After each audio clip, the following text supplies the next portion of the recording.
বন্ধুরা, welcome to my history IQ fact YouTube channel. আজ আমি আপনাদের সামনে the great wall of China সম্পর্কে কিছু বিস্তারিতভাবে বলতে চাই। চীনা এবং যাযাবরদের মধ্যে দ্বন্দ্ব প্রায় লেগেই থাকতো, যেখান থেকে মহাপ্রাচীরের প্রয়োজনীয়তা দেখা যায় ভূগোলের পার্থক্য থেকে উদ্ভূত হয়েছিল। সাইনোলজিস্ট কার্ল অগাস্ট উইট ফোগেলের মডেল অনুসারে শানসির ক্ষয়প্রাপ্ত মৃত্তিকা চীনাদের জন্য প্রাথমিকভাবে শেষযুক্ত কৃষির বিকাশ সম্ভব করে তুলেছিল, যদিও এটি তাদের ইয়োলো রিভার উপত্যকার নিম্ন প্রান্তে প্রসারিত করার অনুমতি দেয়। ক্রমবর্ধমান স্কেলে এই ধরনের বিস্তৃত জলের কাজের জন্য প্রয়োজন সমষ্টিগত শ্রম, যা শুধুমাত্র কিছু আমলাতন্ত্র দ্বারা পরিচালিত হতে পারে। এইভাবে পণ্ডিত আমলারা দানাদারদের আয় ব্যয়ের হিসাব রাখতে এগিয়ে আসেন। প্রাচীর ঘেরা শহরগুলো শস্য ভাণ্ডারের চারপাশে গড়ে উঠেছিল। প্রতিরক্ষা প্রশাসনের সুবিধার কারণে তারা হানাদারদের বাইরে রাখে এবং নাগরিকদের মধ্যে থাকা নিশ্চিত করে। এই শহরগুলি একত্রিত হয়ে সামন্ত রাজ্যে পরিণত হয়, যা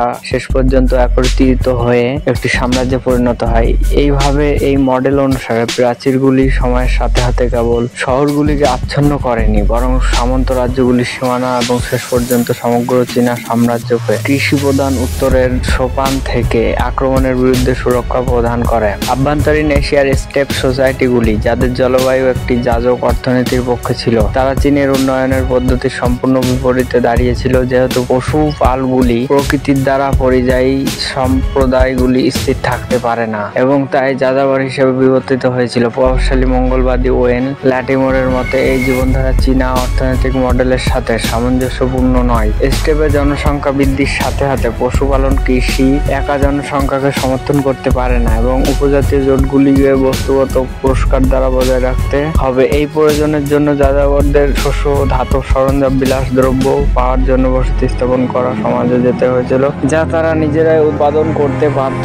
বসতি স্থাপনকারী লোকেরা বাণিজ্য অস্বীকার করলে যাযাবর অভিযান বা এমনকি বিজয়ের অবলম্বন করবে। আভ্যন্তরীণ এশিয়ার তিনটি প্রধান এলাকা থেকে সম্ভাব্য যাযাবর আক্রমণ উত্তর চীনের উদ্বেগ সৃষ্টি করেছিল। উত্তরে মঙ্গোলিয়া, উত্তর পূর্বে মাঞ্চুরিয়া এবং উত্তর পশ্চিমে জিনজিয়াং। তিনটির মধ্যে আদিকাল থেকে চীনের প্রধান উদ্বেগের বিষয় ছিল মঙ্গোলিয়া। এটি দেশটির অনেক ভয়ঙ্কর শত্রুর আবাসস্থল, যার মধ্যে রয়েছে জিওংনু, জিয়ানবে, খিতান এবং মঙ্গলরা। গভীর মরুভূমি, যা মঙ্গোলিয়ার 2/3 অঞ্চলের জন্য দায়ী, প্রধান উত্তর এবং দক্ষিণের চারণভূমিকে বিভক্ত করেছে এবং যাযাবরদেরকে স্টেপের প্রান্তে ঠেলে দিয়েছে। দক্ষিণ দিকে অভ্যন্তরীণ মঙ্গোলিয়া এই চাপ যাযাবরদের চীনের সাথে যোগাযোগ করে। বেশিরভাগ অংশের বিরতিহীন পাস এবং উপত্যকাগুলির প্রধানটি হলো জাংজিয়াকৌ এবং জুই পাসের মধ্যে দিয়ে করিডোর। ব্যতীত উত্তর চীন সমভূমি ইন পর্বতমালা দ্বারা মঙ্গোলিয়া স্টেপ থেকে সুরক্ষিত ছিল। যাই হোক, যদি এই প্রতিরক্ষা লঙ্ঘন করা হয়, তবে চীনের সমতল ভূখণ্ড, বেইজিং,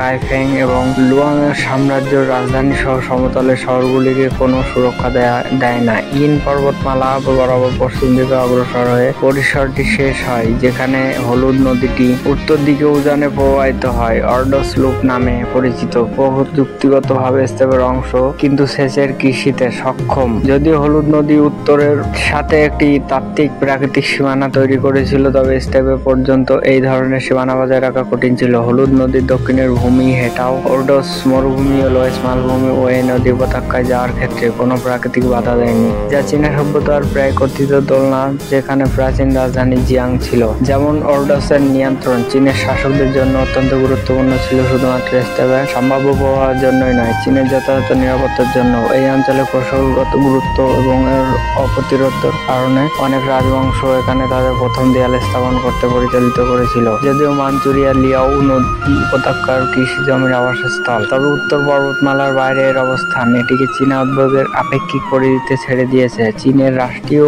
নিয়ন্ত্রণ দুর্বল হয়ে পড়লে ইতিহাসের বিভিন্ন সময়ে মাঞ্চুরিয়া, জুরজেন, মানসু সহ এলাকা বনবাসীদের নিয়ন্ত্রণে চলে যায়। জিনজিয়াং তুর্কিস্তান অঞ্চলের অংশ হিসেবে বিবেচিত, মরুভূমি, মরুদ্যান এবং শুষ্ক স্তরের একত্রীকরণ নিয়ে গঠিত, যা সবেমাত্র কৃষির জন্য উপযুক্ত। যখন মঙ্গোলিয়ার স্টেপ ক্ষমতার প্রভাব হ্রাস পায়, তখন মধ্যের বিভিন্ন মরুদ্যান রাজ্য গোকতুর্ক উইঘুরদের মতো যাযাবর গোষ্ঠী তাদের নিজস্ব রাজ্য এবং কনফেডারেশন গঠন করতে সক্ষম হয়েছিল, যা কখনো কখনো চীনকে হুমকি দেয়। চীন সঠিকভাবে হেক্সি করিডোর দ্বারা এই অঞ্চলের সাথে সংযুক্ত পার্বত্য, উত্তরে গভীর মরুভূমি এবং দক্ষিণে তিব্বত মালভূমি দ্বারা আবদ্ধ মরুদ্যানের একটি সংকীর্ণ স্ট্রিং। সীমানা প্রতিরক্ষার বিবেচনা পাশাপাশি এক্সিম করিডর সিল্ক রোড বাণিজ্য রুটের একটি গুরুত্বপূর্ণ অংশ তৈরি করেছে। এইভাবে এই প্রসারিত ভূমি নিয়ন্ত্রণ করা চীনের অর্থনৈতিক স্বার্থেও ছিল এবং তাই গ্রেট ওয়ালের পশ্চিম টার্মিনাসটি এই করিডোরে রয়েছে। হান সময় ইউমেন পাস এবং মিং রাজবংশের সময় এবং তারপরে জিয়াও পাস। প্রাক সাম্রাজ্য চীন উত্তর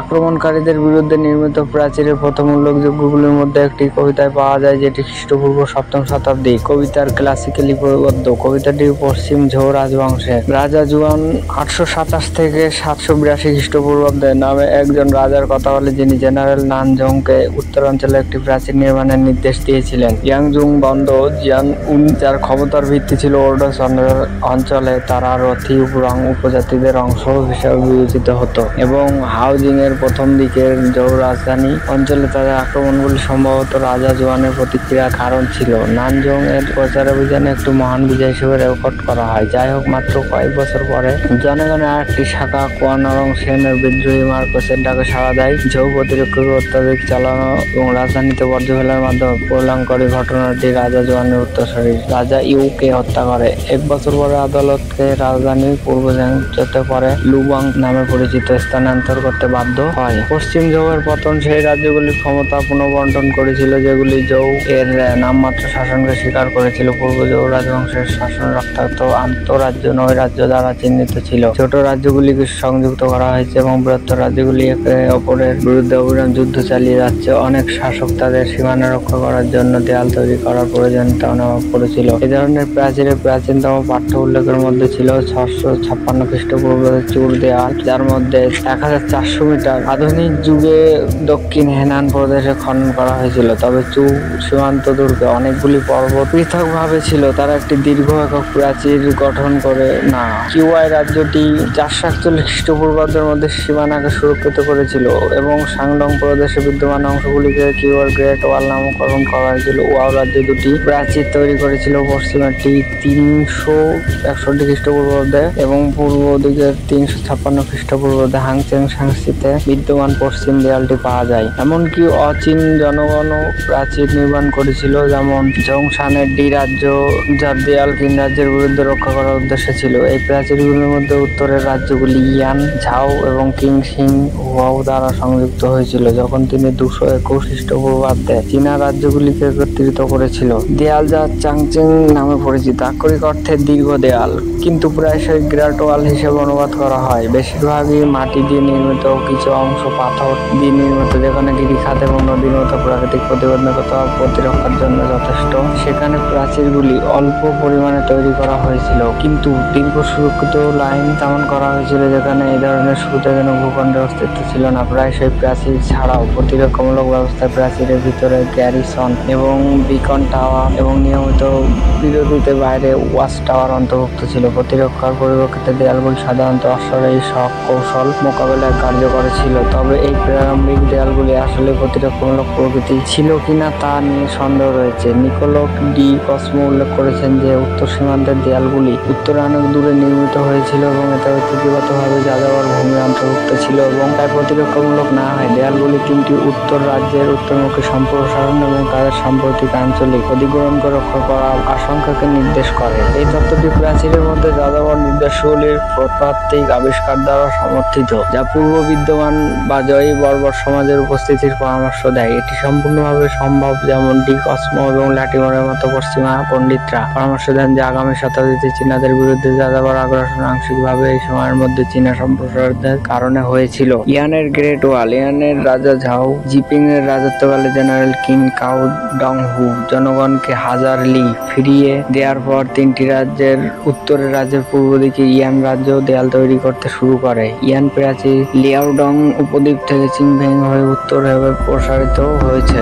ঝাও গ্রেট ওয়াল। উত্তর দিকে ঝাও প্রাচীরগুলো ঝাও রাজার উলিয়াং এর অধীনে নির্মিত হয়েছিল, যা তার সেনাবাহিনীতে যাযাবর অশ্বারোহী সৈন্যের যুগান্তকারী প্রবর্তন চীনা যুদ্ধকে নতুন আকার দেয় এবং ঝাওকে তার বিরোধীদের ওর প্রাথমিক সুবিধা দেয়। তিনি উত্তরে লিন হু এবং লোফান হান উপজাতিদের আক্রমণ করেন। তারপর 296 খ্রিস্টপূর্বাব্দে জোসাং রাজ্যের বিরুদ্ধে যুদ্ধ চালিয়ে যান। প্রক্রিয়া তিনি যাযাবর অঞ্চলের গভীরে উত্তরের সবচেয়ে সুরক্ষিত সীমান্ত নির্মাণ করেন। ঝাউ প্রাচীরগুলি 1960-এর দশকে রাজা উলিং এর শাসন আমল থেকে তৈরি করা হয়েছিল। উত্তর হেনানে একটি দক্ষিণ লম্বা প্রাচীর যা ইয়ানমেন গিরিপথকে ঘিরে রয়েছে। ওডোর স্লুপকে ঘিরে ব্যারিকেডের দ্বিতীয় লাইন পূর্বে জাংজিওকে থেকে উরাদ ফ্রন্ট বানারগাঁওকে প্রাচীন দুর্গ পর্যন্ত বিস্তৃত এবং ইন পর্বতমালার দক্ষিণে ঢাল বরাবর একটি তৃতীয় উত্তরতম রেখা পূর্বে কিংহে থেকে বিস্তৃত হোয়াটের উত্তরে হান রাজবংশ। 202 খ্রিস্টপূর্বাব্দে প্রাক্তন কৃষক লিউ ব্যাংচু হান বিদ্রোহ থেকে বিজয়ী হয়েছিলেন, যা কিন রাজবংশের পতনের পর বিদ্রোহ করেছিল এবং নিজেকে হান রাজবংশের সম্রাট ঘোষণা করেছিলেন। হানের সম্রাট গাওজু নামে পরিচিত ছিল।